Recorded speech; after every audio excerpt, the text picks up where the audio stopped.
It's not always a smooth and pleasant landing for airplanes.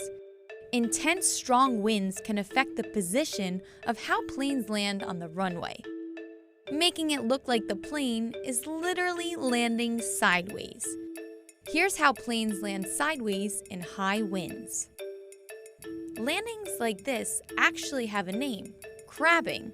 The name comes from the way crabs walk sideways across the beach. That's kind of what the airplane looks like when it's landing this way. Crabbing is usually needed because of high crosswinds. The wind can either be blowing straight down the runway or 90 degrees to the runway or somewhere in between, and usually it's somewhere in between there. That's Les Westbrooks. He teaches aeronautical science at Embry-Riddle Aeronautical University and is a retired airline pilot.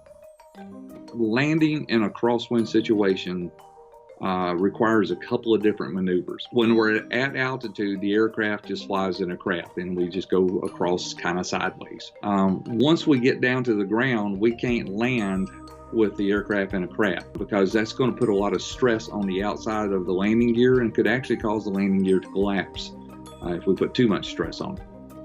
Whenever there's a crosswind, there's a lot of turbulence, so it's not like the pilots are flying through a slight summer breeze. Of course, the ultimate goal is for the aircraft to land straight, where the nose of the plane is in alignment with the stripe that's down the runway. Those crosswinds sure make it challenging.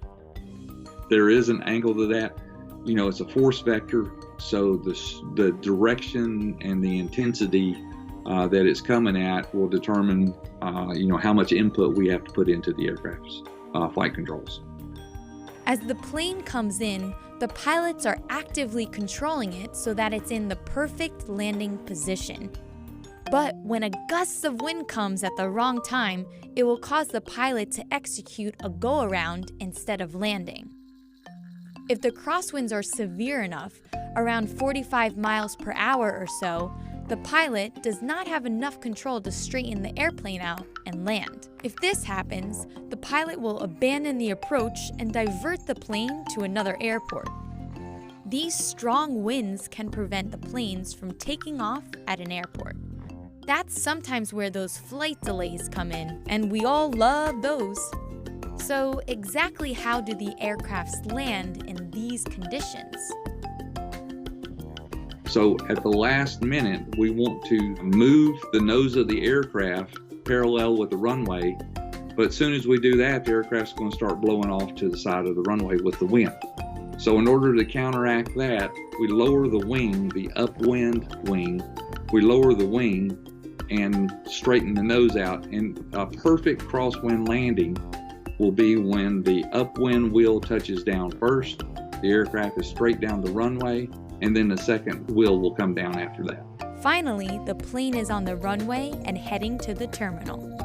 Some of your best landings are actually made when it is in challenging conditions because you are on your A game when you're doing this. And you're completely engaged and actively controlling the airplane. So actually some of our best landings are made when we are in these crosswind landing situations. So if you're ever on a plane that feels like it's landing sideways, feel safe knowing the pilots have the situation totally under control.